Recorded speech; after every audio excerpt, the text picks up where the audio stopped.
সম্মানিত দর্শক, আসসালামু আলাইকুম। আমরা বাড়িতে এই কোকোপিট তৈরি করতে পারবো এইভাবে।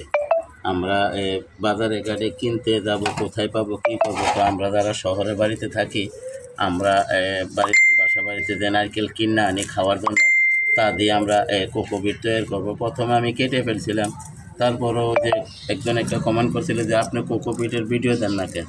কিন্তু কোকোপিটের ভিডিও আমি একটা দিয়েছিলাম আরও 2 বছর আগে। এটা হয়তো সবাই চোখে দেখে নাই, বা অনেক নিচে ভিডিও সবার চোখে পড়ে নাই, যার ফলে আমি আবার নতুন করে দিতেছি। কোকোপিটের ভিডিও আমি দিলাম। আমরা যে বাসা বাড়িতে খাওয়ার জন্য যে নারকেল আনি, এই নারকেলগুলারে আমরা এই ছোলকাগুলারে এরকম পান দিয়া ছিঁড়ে লইয়া আমরা দেখেন আপনাদেরকে কীভাবে দেখাই। আমরা এইভাবে কাটবো। আমরা বাড়িতে কোকোপিট বানিয়ে নেব, কারণ আমরা যারা শহরের বাড়িতে থাকি, আমরা কোকোপিট এদিকে পাওয়া যায় না। যদি দেশ গ্রামে থাকতাম বা এদিকে কোনো সারের দোকান থাকতো, বীজের দোকান থাকতো, তাহলে আমরা কোকোপিট কিনতে পেতাম। কিন্তু আমরা তো এখানে কোনো কোকোপিট পাই না। একবারে অনলাইনে অর্ডার দিলে, তো অনলাইনে অর্ডার দিলে চামো একটা দিব আরেকটা, তো প্রয়োজন কি?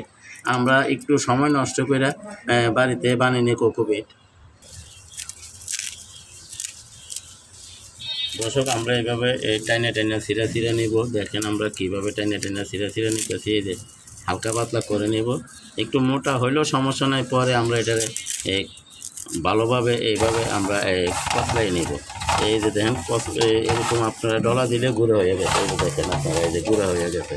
তো আমরা এইভাবে করবো। ভাই ভিডিও তো অনেক বড় হয়ে যায়, কারণ এই যে কোকোপিট তৈরি করতে ভিডিও বানাইলে কমপক্ষে আপনার আধা ঘন্টার ভিডিও হবে। তাই আমরা শর্টকাট করে 2-4 মিনিটের ভিতরে শেষ করার চেষ্টা করতেছি। এই যে দেখেন আমরা আশ্বাস করে নিয়ে এখন আমরা এই যে কাটতেছি।